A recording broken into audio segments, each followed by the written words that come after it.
नमस्कार, स्वागत है आपका वीआईपी न्यूज में। मैं हूं आपके साथ आयुषी सोनवानी और रुक करेंगे खबरों की ओर। छत्तीसगढ़ में नगरीय निकाय चुनाव को लेकर मुख्यमंत्री विष्णुदेव साय का बयान सामने आया है, जहां उन्होंने कहा कि निकाय चुनाव में देर जरूर होगी लेकिन टलेगा नहीं। उन्होंने कहा कि देरी के चलते नगरीय निकाय में प्रशासक बैठाना पड़ा है। आपको बता दें कि सीएम साय जगदलपुर के लिए निकल रहे थे, जहां उन्होंने मीडिया को जानकारी देते हुए कहा कि लोकार्पण और भूमि पूजन के कार्यक्रम में शामिल होने के लिए पहुंच रहे हैं, जिसके तहत 350 करोड़ से भी ज्यादा लागत के विकास कार्य होंगे। साथ ही उन्होंने कहा कि बस्तर के विकास को लेकर मांझी समाज से सरकार सलाह लेगी।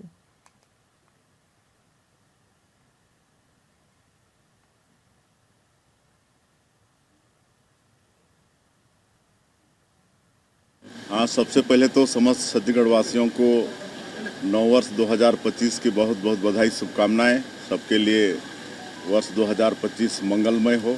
और आज जगदलपुर जा रहे हैं, वहाँ 350 करोड़ से ज़्यादा कामों के लोकार्पण और भूमि पूजन का कार्यक्रम वहाँ पर है, और एक निजी महाविद्यालय का भी भूमि पूजन का कार्यक्रम है। बिल्कुल बस्तर के विकास के लिए सरकार वचनबद्ध है, और एक साल में वहाँ शांति व्यवस्था कायम करने में सरकार सफलता हासिल की है, और उस क्षेत्र के विकास के लिए नियत निलानार योजना के माध्यम से सरकार की जो योजनाएं हैं उनको गांव तक पहुंचाने में सरकार सफल हो रही है। हाँ,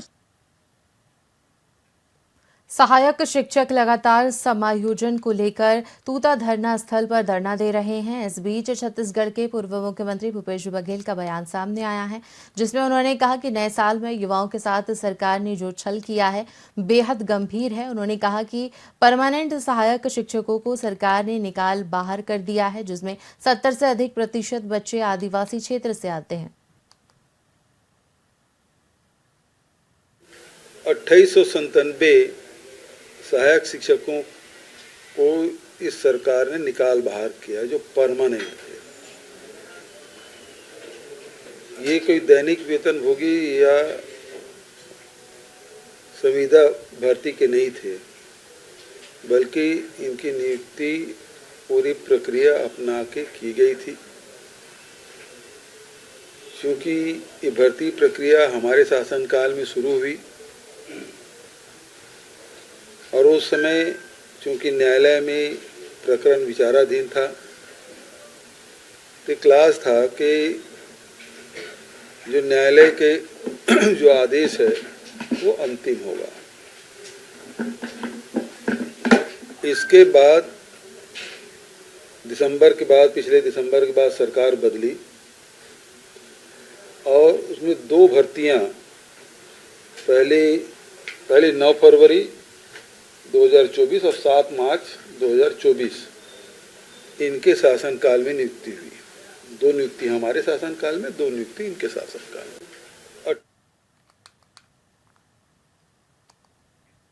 रायपुर के मुजगहन थाना क्षेत्र अंतर्गत रिश्तों को तार तार कर देने वाला एक मामला सामने आया है, जहां बेटे ने पिता पर ईंट से वार कर दिया, हत्या कर दी गई। और जानकारी के अनुसार बाप बेटों के बीच आपसी कहासुनी हुई थी। इस दौरान बेटे ने क्रूरता दिखाते हुए पिता को मौत के घाट उतार दिया।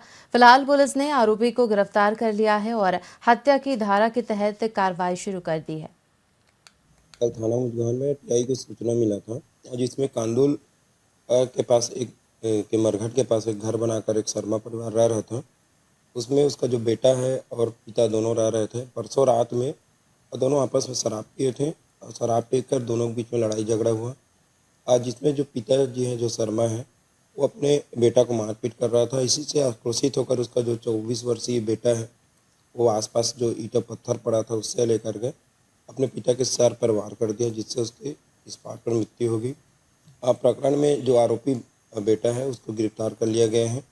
पूछताछ करने पर उसने अपने पिताजी को आक्रोशित होकर मारना कबूल किया है। धारा 302 के तहत आगे उसमें विधिवत कार्रवाई की जाएगी।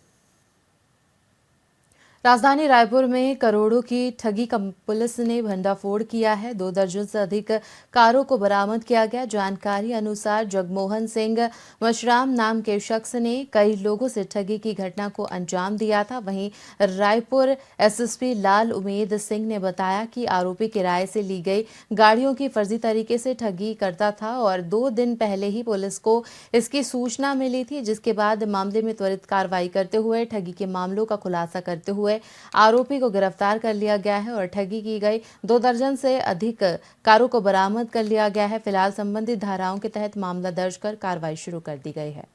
उसकी जो बोलेरो वाहन है उसको किराए पर लेकर 25,000 रुपये किराए पर लेकर के प्रति माह 25,000 रुपये दूंगा, यह कहते हुए उससे किराए पर लिया था। पूर्व में 25,000 रुपये के बदले पहले महीने में 15,000 रुपये दिया।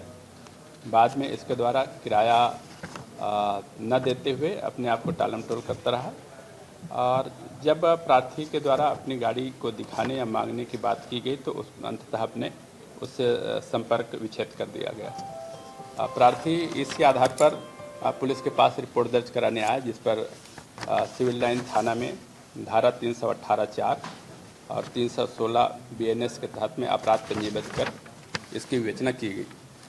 विवेचना के दौरान पता तलाश किया जाकर आरोपी को गिरफ्तार किया गया। आरोपी से जब पूछताछ की गई तो इसके द्वारा दरपरत कई ऐसे अपराधों की स्वीकारोक्ति की गई, जिस पर अब तक 23 4 पहिया वाहन इसके कब्जे से जब्त किए गए हैं। जयपुर जिला अंतर्गत बगीचा ब्लॉक से एक खबर सामने आई है, जहां नववर्ष पर आग लग जाने से बड़ी हानि होते होते बची, लेकिन बगीचा थाना प्रभारी की ओर से तुरंत ही इसकी सूचना दमकल विभाग को दे दी गई, जहां दमकल विभाग मौके पर पहुंचा और घंटों की कड़ी मशक्कत के बाद आग पर काबू पा लिया गया। जानकारी अनुसार भुट्टे के गुठली में अचानक आग लग गई थी, जो काफी बड़ी मात्रा में थी। बगल में ही टमाटर का खेत भी लगा हुआ था, जहां आग फैलने से बड़ी हानि हो सकती थी, लेकिन प्रशासन के त्वरित एक्शन के चलते एक बड़ा हादसा होने से टल गया, जो बगीचा पुलिस की सतर्कता बयां करता है।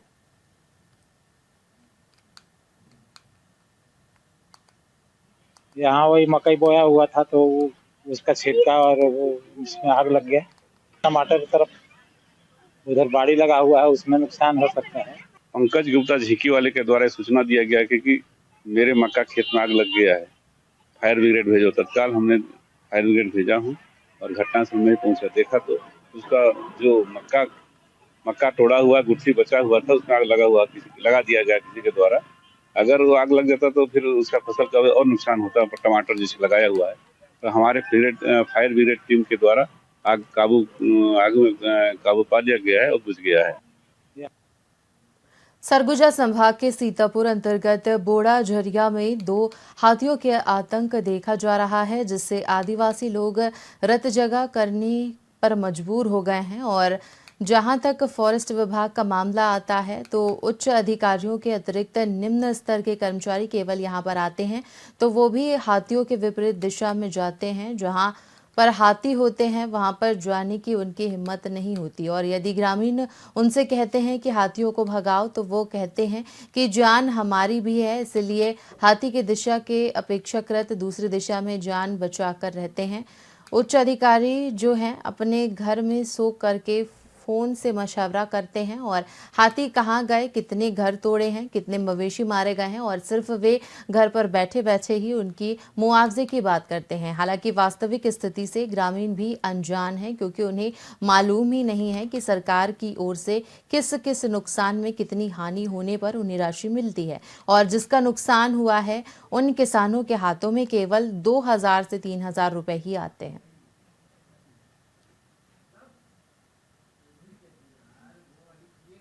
रैहल नुकसान हुआ है, हाथी ने किया है।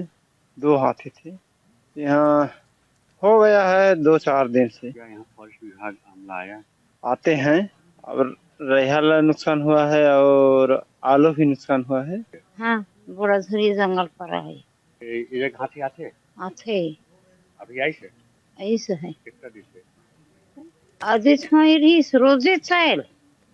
हाँ, रोजे घूमने नुकसान तो दे रहे लखई से है। फॉरेस्ट वन में आते हैं यहाँ? और थे लेकिन घूम घूम गए थे। रही नुकसान हुआ है, हाथी ने किया है, 2 हाथी थे।